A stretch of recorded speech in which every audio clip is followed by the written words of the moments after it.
First, let's start with this case. I never thought I'd be in a legal battle with my stepbrother, but here we are. It's been a mess from the start, and honestly, I still can't believe he actually went through with it. My grandmother passed away last year. It was hard.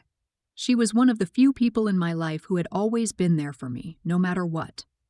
My parents divorced when I was young, and my dad remarried when I was 10. His new wife had a son, and just like that, I had a stepbrother. We never really got along. He wasn't cruel or anything, but we weren't close. We were just two kids forced into a new family situation. After my grandmother died, we went through the usual process of dealing with her will and estate. She had always been clear about her intentions. Everything she left behind was for me. She had even talked to me about it before, making sure I knew how to handle things when the time came. So when the lawyer read the will, I wasn't surprised. My stepbrother, however, was furious. He didn't say anything at first, just sat there quietly. But a few days later, he started making comments. He asked me if I planned to share any of the money with him. I told him no. He wasn't related to my grandmother, and she had made it very clear that the inheritance was meant for me. He said that didn't matter because we were family. I reminded him that it was my grandmother's money, not mine, and she had the right to decide where it went. That's when things got ugly. He started accusing me of being greedy and selfish. He said that since my dad married his mom when we were kids, we were raised as siblings, so we should be treated equally. I disagreed. I told him that he had no connection to my grandmother, and she had no obligation to leave him anything. He didn't like that answer. Next thing I knew, he was threatening to take legal action. At first, I didn't take him seriously. I figured he was just mad and saying things out of frustration. But then I got a letter from a lawyer. He was actually trying to sue me for half of the inheritance. I couldn't believe it. I mean, I knew he felt entitled to the money, but I never thought he'd go this far. The will was crystal clear. It explicitly stated that everything was left to me and me alone. There was no room for interpretation. But that didn't stop him from trying. I had to hire a lawyer to deal with it, which was beyond frustrating. I wasn't about to let him bully me into giving him something that wasn't his. The legal process dragged on longer than it should have because he kept pushing for a settlement. He thought I'd eventually cave just to make it all go away. But I refused. Eventually, the case was thrown out. There was nothing for him to stand on. The will was legally binding, and he had no claim to anything. But by the time it was all over, he had racked up a massive amount of debt in legal fees. Now he's worse off than before, and he blames me for it. He tells anyone who will listen that I ruined him, that I could have just given him a portion of the money and everything would have been fine. But I don't see it that way. My grandmother left that money for me, not him. It wasn't mine to give away. My dad is caught in the middle. He understands that legally I did nothing wrong, but he wishes I had just given my stepbrother something to keep the peace. My stepmother, on the other hand, is furious. She keeps saying that I destroyed her son's life over a little bit of money, which is ironic considering he was the one who went to court over it. I don't regret standing my ground, but the whole thing has put a strain on my family. My stepbrother refuses to speak to me, and my stepmother has made it clear that she wants nothing to do with me anymore. My dad is trying to keep the peace, but it's obvious that he's struggling. So now I'm wondering, was I in the wrong? Should I have just given him something to avoid all of this? Or was I right to keep what was rightfully mine? Let's start judging. You're not in the wrong. You're absolutely in the right. Your grandmother chose to leave her inheritance to you. That was her decision, and your stepbrother had no claim to it. He wasn't entitled to a single cent, and the fact that he tried to sue you over it is insane. He dug his own financial grave, and now he has to deal with the consequences. You're in the wrong. Kind of. Legally, you did nothing wrong, but I can see why your dad is upset. If giving your stepbrother a small portion of the money would have avoided all of this drama, maybe it would have been worth it. That said, he's the one who escalated things to a ridiculous level by taking you to court. Everyone sucks. Your stepbrother is entitled and way out of line for suing you, but you could have handled it differently too. If you had at least offered something, it might have prevented all of this from spiraling out of control. At the end of the day, money isn't worth tearing a family apart over.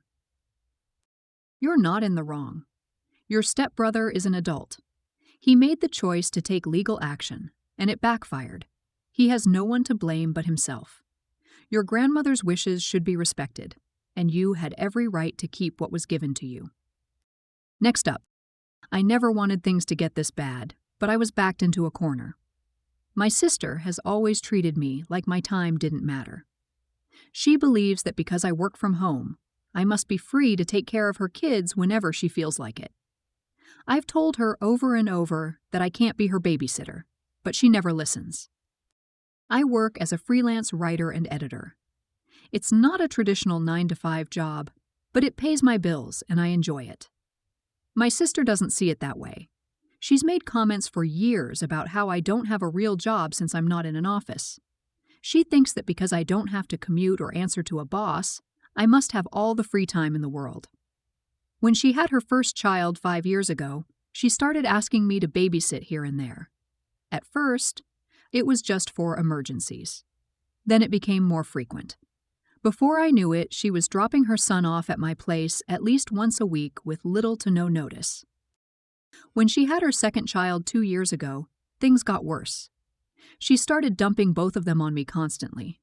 It didn't matter if I had deadlines or other commitments. She would just show up, shove the kids inside, and leave before I could say anything. I tried to set boundaries. I told her that she needed to ask in advance and that I wasn't always available. She ignored me. One day, I refused to open the door.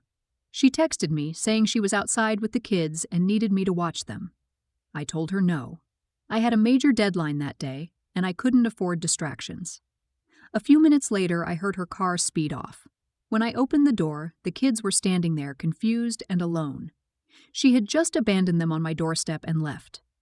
I was furious. I called her, and she didn't answer. I texted her, telling her to come back and get them. No response. I waited for an hour, hoping she would return. Nothing. I had to cancel my work for the day to take care of them. She didn't come back until late that night, acting like nothing had happened. This became a pattern. Whenever I refused to babysit, she would just drop them off and leave. I told her repeatedly that I wasn't her free childcare, but she didn't care. She kept saying I was being selfish because I didn't have a real job and had no reason to say no. The final straw came when she did it again on a day when I wasn't even home. I had gone out for a meeting, and when I returned, my neighbors told me they saw her leave the kids outside my door and drive off. They were out there for nearly an hour before one of my neighbors took them inside. I was horrified. Anything could have happened. I called her, and she finally answered. I told her this was the last time. If she ever did this again, I would call Child Protective Services. She laughed and told me I wouldn't dare. The next week, she did it again. She rang my doorbell, and when I didn't answer right away, she left the kids and drove off. I had warned her. I called Child Protective Services. They came quickly and took the kids into their care. I gave them all the information, including text messages and witness statements from my neighbors. They launched an investigation, and it didn't take long for them to see the pattern of neglect. My sister was deemed unfit, and she lost custody. The kids were placed with their father, who had been trying to get more involved in their lives, but was constantly pushed away by my sister. Now, my sister is furious. She's blaming me for everything. She says I ruined her life and took her kids away from her. Our parents are also angry with me, saying I should have handled it differently instead of getting the authorities involved. Some of my friends agree with them, saying that I should have just kept watching the kids until she got her act together. Others say I did the right thing because she was being irresponsible and reckless. I don't feel guilty. I warned her. I told her what would happen if she kept abandoning her kids. She didn't listen. I wasn't going to let this keep happening. But now my whole family is against me, and I'm starting to wonder if I was too harsh. Let's start judging. You're not in the wrong. You warned her. multiple times. She ignored you and kept dumping her kids on you, even when you clearly said no. She's lucky nothing happened to them while they were left outside alone. This is on her, not you. Everyone sucks. Your sister is absolutely in the wrong for abandoning her kids like that. But calling Child Protective Services is a huge step, and now the kids' lives have been completely changed. You were in a tough position, but maybe there was another way to handle it. You're in the wrong. Your sister was wrong to dump her kids on you, but getting the authorities involved was an extreme reaction. You could have found another solution, like getting family members to intervene before taking such a drastic step. Next up, when I turned 18, my parents kicked me out of the house. They told me I was too independent, too headstrong, and that if I thought I could handle life on my own, I should go ahead and prove it. They weren't cruel about it, but they were firm. My father said that adulthood meant standing on my own 2 feet, and my mother agreed, saying that since I always insisted on making my own choices, I should deal with the consequences. I left with a few $100s, a backpack of clothes, and nowhere to go. The first few years were tough. I couch surfed with friends, took whatever jobs I could find, and saved every penny. I worked long shifts in fast food, cleaned offices at night, and eventually found something stable in retail. I didn't complain. I didn't ask them for help. As far as they knew, I had vanished from their lives. It took me nearly a decade, but I built a life for myself. I went from working retail to an office job, from renting a tiny studio to owning my own small house. It wasn't much, but it was mine. I had security. I had stability. And most importantly, I had the peace of knowing that I had earned every bit of it without relying on them. Then last year, I got a call from my mother. It was the first time she had reached out in years. She sounded hesitant, almost nervous, but after a few minutes of small talk, she got to the point. My father had lost his job a while back, and their savings had dried up. They had fallen behind on their mortgage, and the bank was ready to take the house. She asked if they could stay with me just for a little while until they got back on their feet. I didn't say no right away. Instead, I asked her why she thought I owed them a place to stay. She seemed caught off guard by the question, but then she said that we were family and family helps each other. I reminded her that when I was 18, they had made it very clear that I was on my own, that when I had struggled to find food and shelter, they had never once checked on me, that when I could have used a little family support, they had been fine with cutting me loose. She started crying and said they had done what they thought was best for me, that they wanted me to be strong, to learn to survive. I told her that I had learned, and that now they could learn too. My father called me a few days later. He wasn't as emotional as my mother, but he was blunt. He said that I was being cruel, that I had a house and a stable job and no kids or responsibilities, so why was I letting my own parents struggle? I asked him why. If independence was so important, he wasn't practicing what he preached. He didn't like that. Over the next few weeks, they tried everything. They called me repeatedly, sometimes to beg, sometimes to guilt trip, sometimes to get angry. They told me I owed them because they had raised me, because they had put food on the table and given me a home.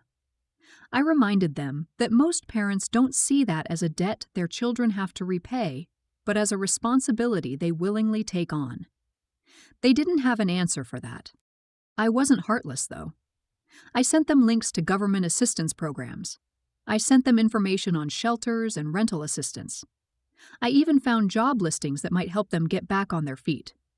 My mother thanked me weakly. My father told me I was being condescending. Eventually, they stopped calling.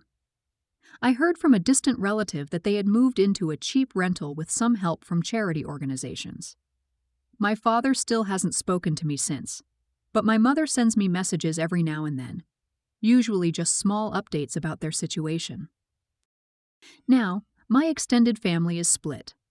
Some say I did the right thing by holding them to the same standard they held me to. Others say I was cruel, that I should have helped them because they're my parents.